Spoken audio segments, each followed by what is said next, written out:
qualities of divinity.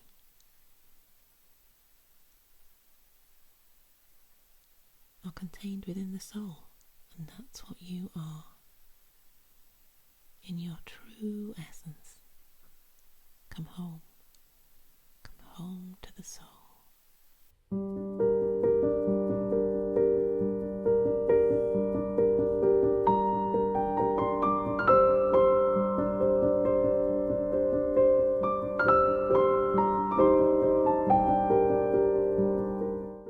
I used to think of the soul as the spiritual aspect of myself, and I tended to look down on the body as something inferior to the spirit and to mind.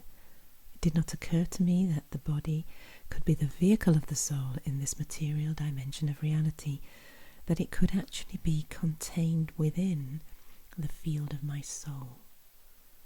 This is from the book The Dream of the Cosmos, or Words of Anne Baring. I've referenced this book before, and I'm going to be making reference to it again in this video. But I wonder if you relate to those words of Anne.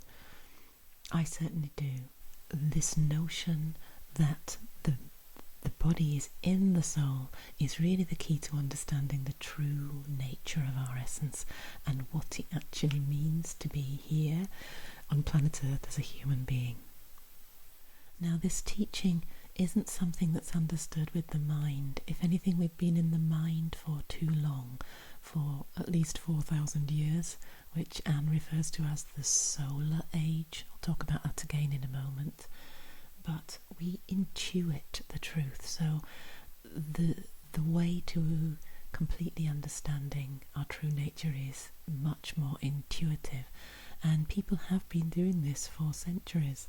I'm going to read a few quotes now from people who were mystics, we could say. So they were deriving their philosophy and their theology from their heart experience, being connected through prayer, meditation, through an inner vision, being visionaries. And I'm going to begin with William Blake. You may have heard of William Blake, the painter. I think he writing in the 18th century, 1700s? I think so anyway.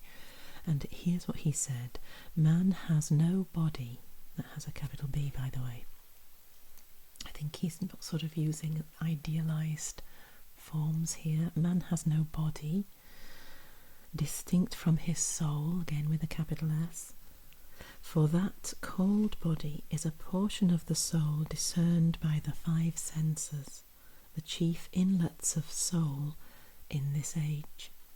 So he refers to the five senses as being inlets of soul, the way by which soul perceives its experience. But its experience is in a way shrunk down or filtered only through those five senses, so the soul is so much more. Okay, and then the next quote, Joseph Campbell. He's a Jungian, I don't know if he's a psychologist, psychotherapist, but he really talked a lot about myth and with reference to Jung. People say that what we are seeking is meaning for life. I think that what we're seeking is an experience of being alive, so that our life experiences on the purely physical plane will have resonances within our innermost being and reality, so that we actually feel the rapture of being alive. And finally, Meister Eckhart, my hero. The soul is not in the body is in the soul. And that's really where we began this series on soulful living, that our misconception is that somehow the soul is inside the body, but quite differently. We're turning that on its head, and that's what brings an understanding. Just reminded of Jesus, actually, when he spoke about the kingdom, because a lot of his teaching of the kingdom was turning the expectation or the current understanding, the milieu of thought, upside down, completely on its head.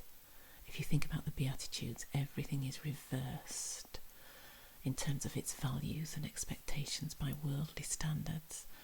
And so just occurred to me, that this is what is being required of us now. So let me just move on to explaining a bit more about what Anne says.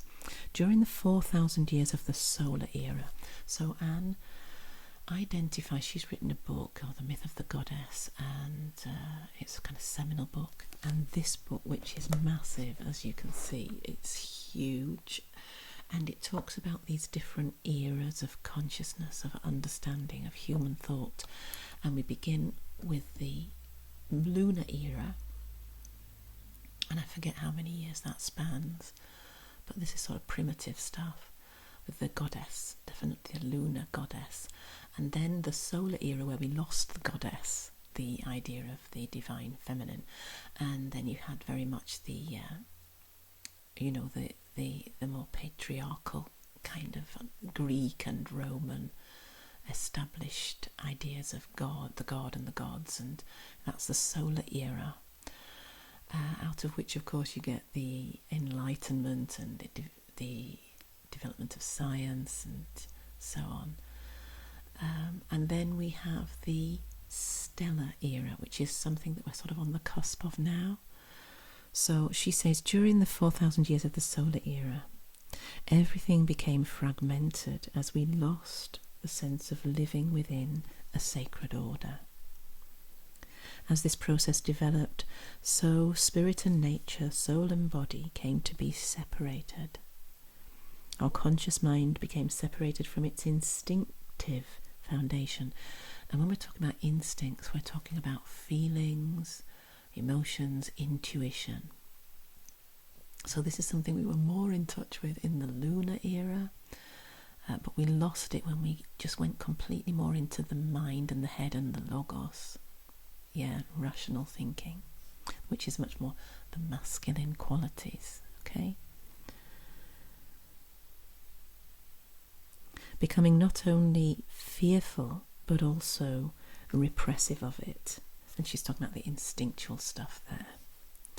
In splitting nature from spirit, separating body from soul, and contaminating the instincts with guilt and fear, a vital part of our nature was injured. A great wrong was done to the body and the instincts associated with it. In nearly all religious and philosophical teaching of the solar age, the body was presented as the main impediment to spirituality. How true is that? If you've been brought up a Catholic or Protestant, you'll know that the flesh, the will, the flesh, the devil, you have to suppress and deny the flesh and the body to be more spiritual. And there's this constant war. You're at war with what you see as, the lower nature, the instinctual stuff. And so that's how we get this idea of God and the angels being somehow higher than us, separate from us, and we can only aspire to it. And we think that we'll only kind of get to heaven or to be with God and the angels when we leave this life, shake off this mortal coil and release ourselves from the flesh body. So we have the idea of the body being a kind of imprisonment. We're imprisoned in flesh. It's all wrong thinking, but it's come from this Enlightenment age, the solar age, and the way to be truly ascend is to be free of that thinking. Okay, to wake up and understand in a different way. A deep suspicion of feeling and emotion was built into the education of the ruling class from Greek times onwards. In Christianity, the mortification of the flesh was a habit dear to saints and ascetics. And unconsciously, this has influenced the way in which we all think. I honestly think at this time, with all the challenges that are happening in our world, we are having to rethink what it means to be a human being and reconnect with an understanding of our true nature, our essential nature. And this is why reconnective healing is something not only that I I do as a practitioner, but I think the teaching and the philosophy about this soul and body, the spirit-body split, and the reconnection of understanding, not of being. Nothing is changing. We've always been whole. We've always been complete. We've always been divine. But the thinking has got in the way. I was listening only yesterday, actually, to Dr. E. Haleakala Hulen, and he taught about the use of Ho'oponopono and the problems repeating being patterns in the human collective. And he held up a sheet of glass, and he had a torch behind it. I can't do it. If I'd got more prepared, I could have brought a visual maybe, but he had this sheet of glass and how the light can just shine through the glass. But then he had this piece of light plastic, and he placed it in front of the glass, and of course the light was blocked. And he's saying this is the wrong thinking that's done this. It's prevented the light from shining through, and we just need to erase the wrong thinking. And when you move that away, the light can shine through, and that's the divine light. And that's really what enlightenment should mean. And so all the mystics and great teachers are really saying the same thing, just perhaps in different ways. So for me, that's what reconnection is. Reconnection of not only energy and light, but information. So data, information data, those data patterns being corrected, the wrong ones being erased to make way for inspiration and the right thinking to return.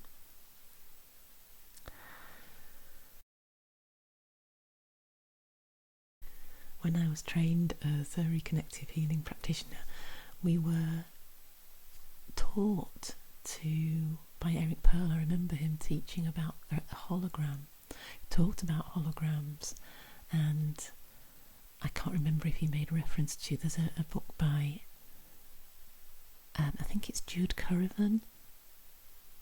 I can't remember, it's something to do with holographic universe. Don't know if that's the title or if I'm getting mistaken, but definitely this idea of being in a simulation. Now, a simulated universe and a holographic universe, there might be a technical difference between them. Scientifically, I'm not really sure, but the whole idea is that what we perceive as materiality is because of the five senses. It is as though we're in this programming. Some people talk about the matrix, don't we? We're within the matrix. And therefore, consciousness is just having an experience through our limited sensorium. It's been shrunk down. Almost like a filter has been put. You know, if you think about that glass screen again. And the filter, if you like, is the body.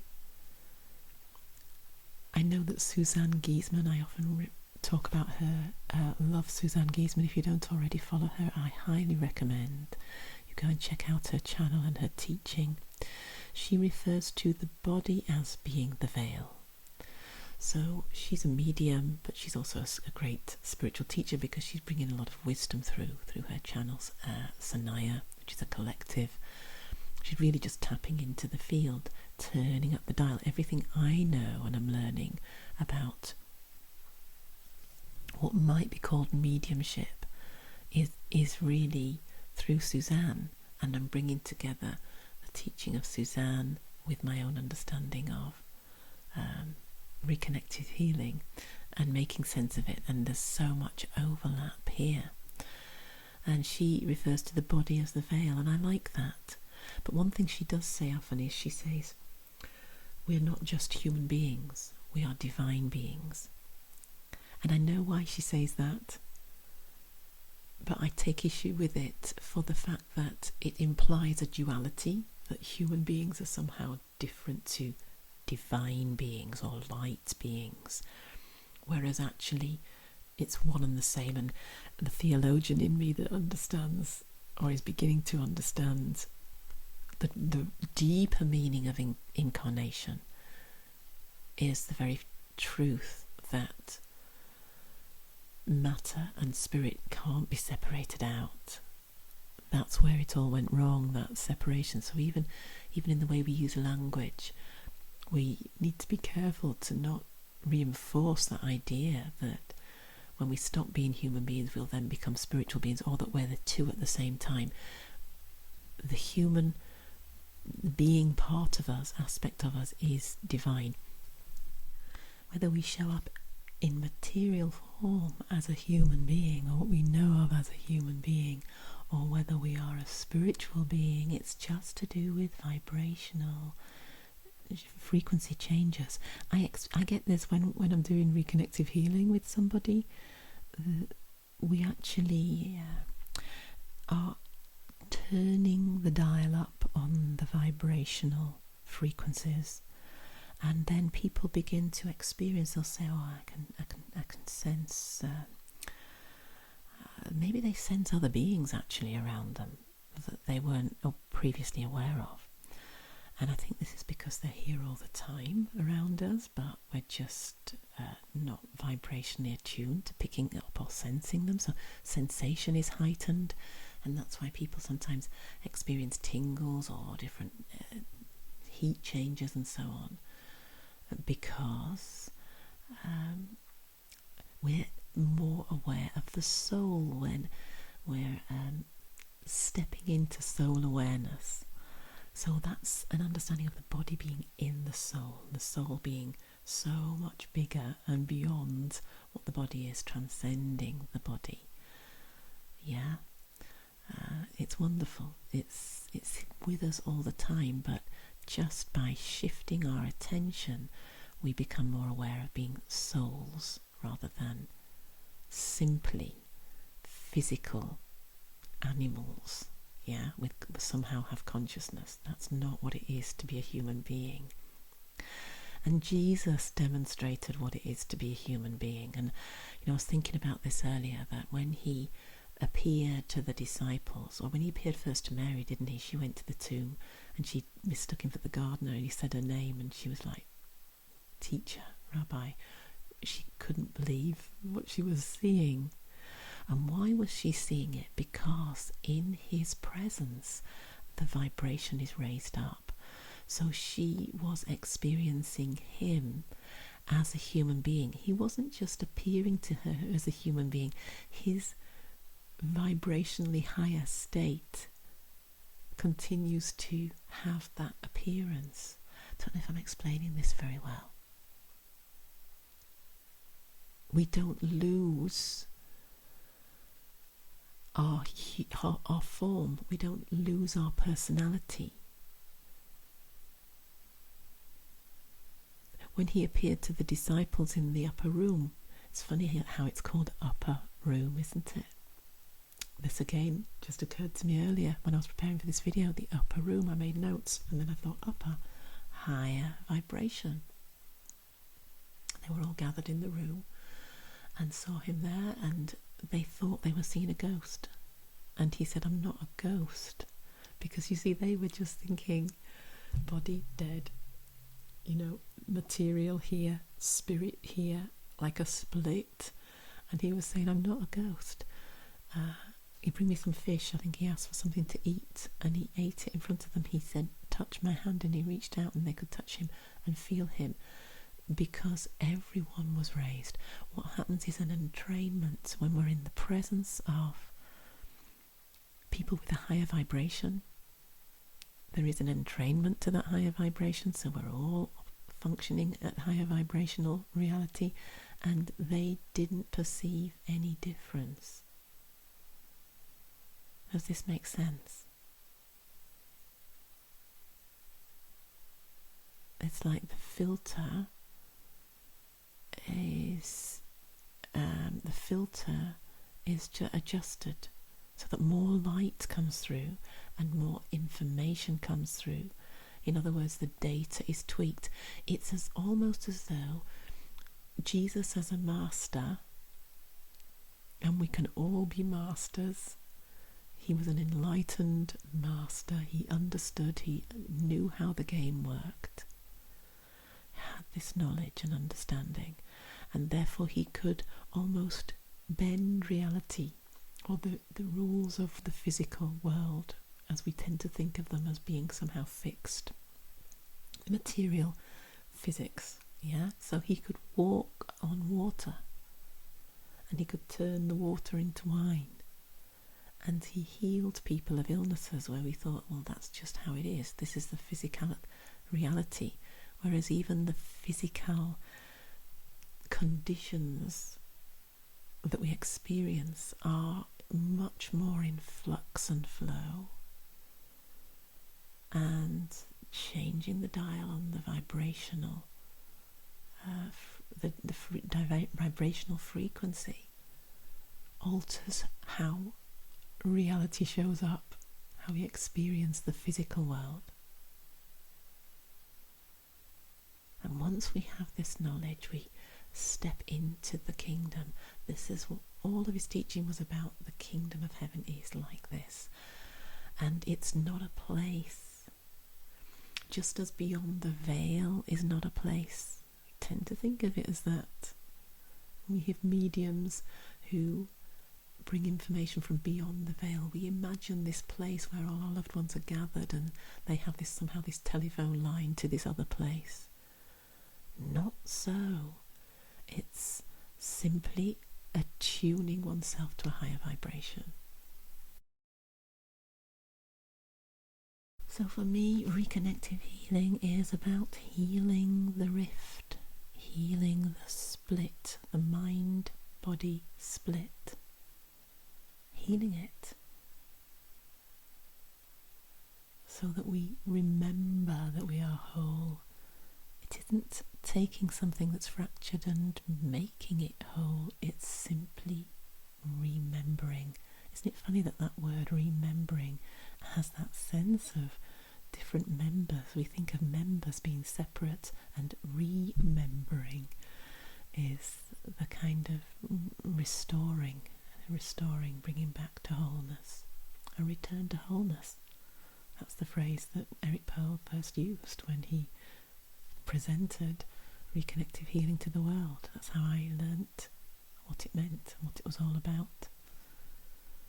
And healing others, healing yourself, is healing others, because there's no separation. This is non-dual teaching.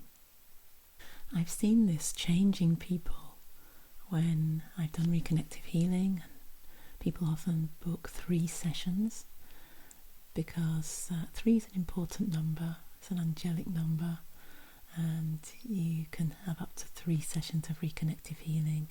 It's not usual you'd have more sessions actually, because it's not therapy. And the whole philosophy of reconnective healing is that you are whole, and that once this activation of energy, light and information happens, it just runs and continues to run in you. You're attuned to a different vibrational frequency, so there isn't dependency on something outside of yourself, such as a therapist, It doesn't wear off and you need to go back for a little bit more. You're able to, you have everything you need within yourself already, and it's about awakening to that. And so what's the role of the practitioner? You might say, why can't you just do that by yourself? Well, you could.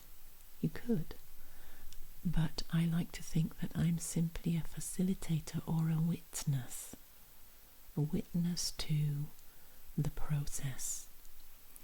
And, I do witness this transformation. People who perhaps on the first session, maybe I can just sense sorrow or lack of confidence, or sometimes depression. I don't necessarily mean clinical depression, I just mean this sort of despair, uncertainty, like feeling a bit lost and scared. And by the 3rd session, a complete transformation, a glow, and a confidence and a joy. And that's not through anything that's said or explained or done, because largely the session isn't doing anything. Most of the session is just quietly lying down And we talk a little bit at the beginning and the end, but other than that, something is happening. And the soul knows. The soul is waking up. The soul, or maybe the body is waking up actually to the soul, and remembering, and the actual cells of the body are resonating with the true essence of the soul.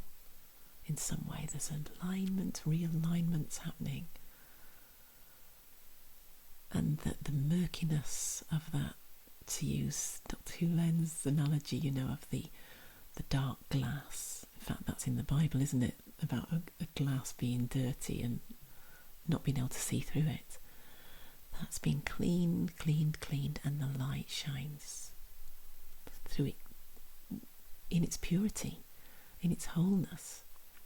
And that's what shows up in the world, because it's a holographic, simulated reflection of what's real, reflection of the soul and the soul's journey. So health changes, things change, jobs change, relationships change, whatever it is. Those are just kind of side effects of what's really happening, which is reconnection with an awareness of one's true essence, a coming home to the soul.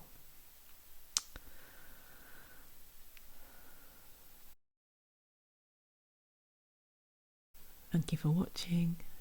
If you have any questions or comments, please do leave them below in the comment section. To find out more about Reconnective Healing and the service I offer, and this is the little part where I do just make you aware that you can book a session privately, and you can go and look at my website. I'll put it up now so you can see. It's a joy to serve. It's a joy to meet you and experience and witness your journey and your transformation. So I try to be as fair as I can in my fees, in what I charge for the service. So you actually can get 3 sessions with me for the equivalent of what you might pay elsewhere for 1 session. So that's just a little plug I need to get in, because I'm here to serve, and I love this work, and I hope that you'll find it transformative too. I will be here on Fridays as often as I can to share Reconnective Healing with you all, live or when you watch back later, but you can book a one-to-one session with me as well. So before we go, I'm going to just give you an opportunity. I've got a little crystal ball here. There's a dog barking outside. Can you hear that? I don't know if it's being picked up by the mic. Might start Roy off. He's next to me here now. But look at this beautiful crystal ball. It's got this little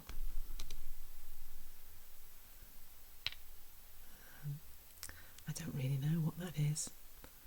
It's 1, 2, 3, 4, 5, 6 hexagon. Little hexagon. It's like a little comb. What is it? Honeycomb.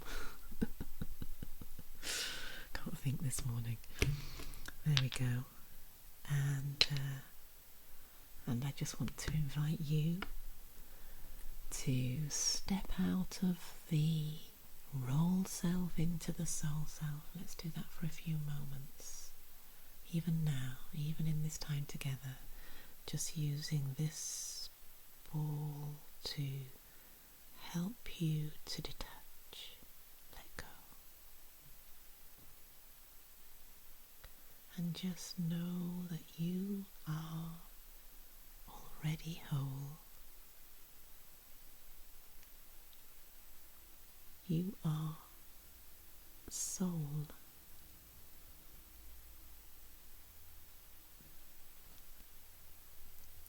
Infinite being of light.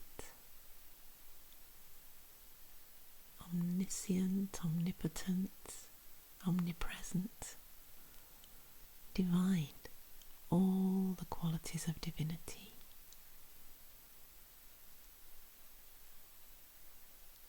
are contained within the soul, and that's what you are in your true essence. Come home. Come home to the soul.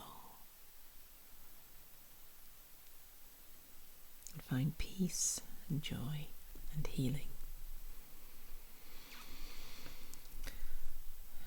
Thank you for joining me. Take care. God bless. See you next time.